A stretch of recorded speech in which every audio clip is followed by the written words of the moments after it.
warahmatullahi wabarakatuh. Saya Tufi Fitri Abdullah, NIM 122104114, jurusan Tasawuf dan Psikoterapi TP5C. Video ini dibuat untuk memenuhi tugas akhir semester 5 mata kuliah Maqamat wal Ahwal. Selamat menyaksikan. Definisi maqamat, tazkiyatun nafs dan mujahadah an-nafs. Maqamat adalah tangga atau tahapan-tahapan yang dilalui oleh seorang sufi untuk mendekatkan diri kepada Allah.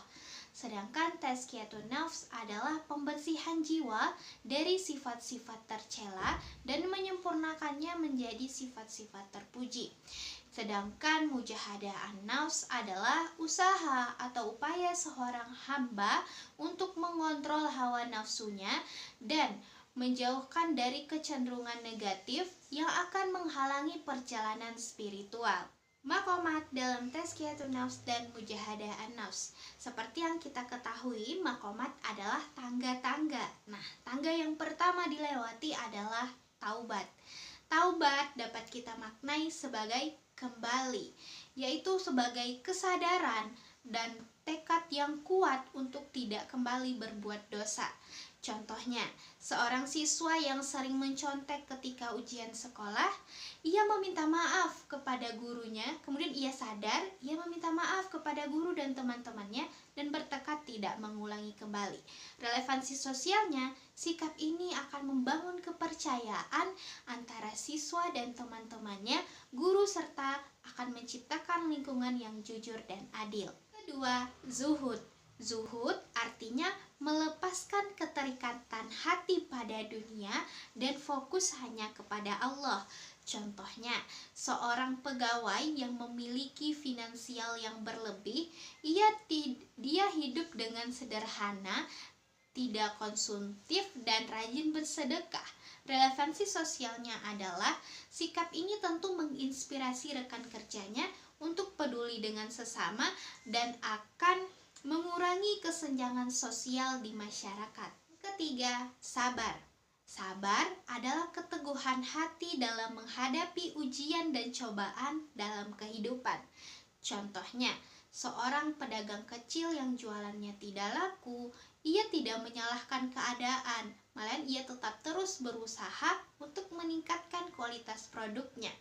Sikap pedagang ini tentu akan membuat hubungan baik dengan pelanggan, reputasi yang positif, serta lingkungan pasar yang kondusif dan penuh toleransi.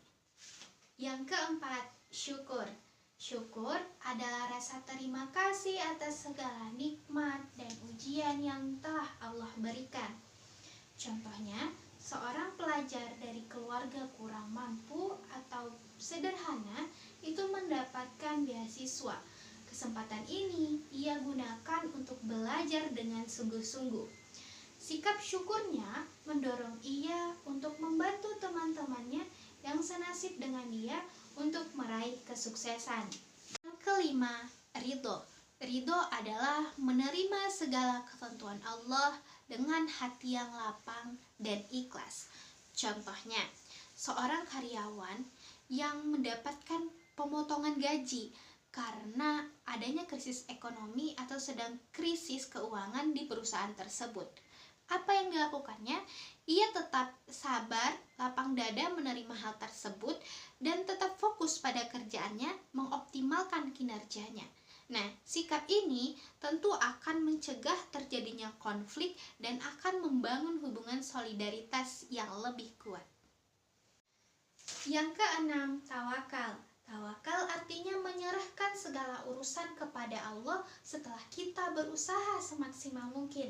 Contohnya, seorang pengusaha yang memulai bisnisnya dari bisnis yang kecil terlebih dahulu, tapi ia tetap semangat dan berdoa kepada Allah tanpa ragu dengan hasil akhirnya. Nah, sikap ini tentu akan membawa ketenangan dengan usahanya dan tentu akan memberikan motivasi kepada rekan-rekannya yang lain. Yang ketujuh adalah mahabbah, cinta kepada Allah. Ini adalah tahap tertinggi di mana hati dipenuhi oleh cinta yang murni kepada Allah. Contohnya, seorang aktivis sosial atau relawan yang menunjukkan cintanya dengan membantu orang yang kurang mampu, memberikan edukasi, dan memperjuangkan hak-hak kaum yang tertindas. Sikap ini tentu akan memperkuat solidaritas dan memberikan rasa empati di tengah masyarakat. Tak hanya itu, juga memperkuat hubungan antar individu tanpa memandang status sosial. Relevansinya dalam pengalaman sosial. Yang pertama, pembentukan karakter individu. Prinsip makomat ini akan membentuk karakter sabar, syukur, dan penuh kasih sayang. Hal ini tercermin dalam interaksi sosial yang harmonis dan penuh empati. Yang kedua, pengendalian konflik sosial. Sabar dan ridho akan membantu individu atau kelompok untuk meredakan konflik dengan tenang dan menerima perbedaan pendapat. Yang ketiga, etos kerja dan produktivitas. Tawakal dan syukur akan membentuk karakter yang optimis dan produktif tanpa terbebani dengan hasil akhir. Yang keempat adalah pemberdayaan masyarakat. Sikap zuhud ini akan mendorong individu untuk mengurangi kesenjangan sosial dengan peduli antar sesama. Dan yang kelima, tanggung jawab sosial.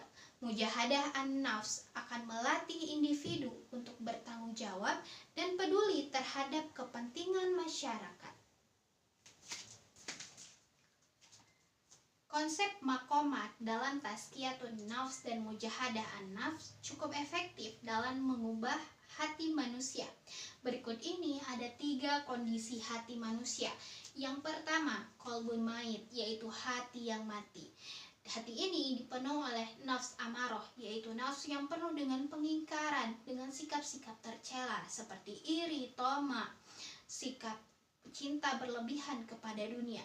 Dan yang kedua adalah qalbun marid, yaitu hati yang sakit, yaitu pada hati ini berkembanglah nafs mulhamah dan lawamah, yang mana hati masih ada kegundahan untuk kebaikan. Nah, di hati ini, di periode ini atau di fase ini dapat diubah atau dapat dibimbing dengan pembersihan jiwa dan pengontrolan hawa nafsu. Dan yang ketiga adalah qalbun salim, yaitu hati yang sehat atau hati yang selamat dari penyakit-penyakit spiritual. Yang berkembang adalah nafs mutmainah, yaitu jiwa yang tenang. Konsep makomat dalam tazkiyatun nafs dan mujahadah an-nafs sejalan dengan konsep takholli, tahalli, dan tajalli.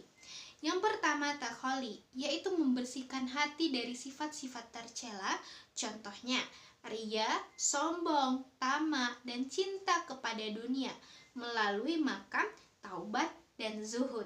Nah, yang kedua yaitu tahalli, yaitu menghiasi hati dengan sifat-sifat terpuji melalui makam, sabar, syukur, dan tawakal.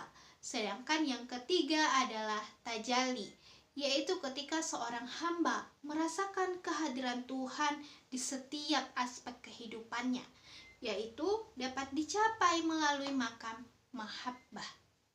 Tadi pembahasan kita mengenai tazkiyatun nafs, mujahadah nafs, dan makomat. Lantas apa sih perbedaan antara tazkiyatun nafs dan mujahadah nafs?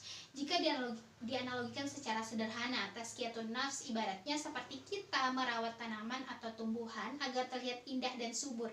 Sedangkan mujahadah nafs adalah ketika kita berjuang untuk melawan hama penyakit yang akan menyerang tanaman kita. Nah, kesimpulan pada video ini atau pematerian ini adalah konsep makomat dalam tazkiyatun nafs dan mujahadah an-nafs bukan hanya memiliki makna pada dimensi spiritual, namun juga berada pada kehidupan sosial yang mana akan membentuk karakter sabar, syukur, dan penuh tanggung jawab.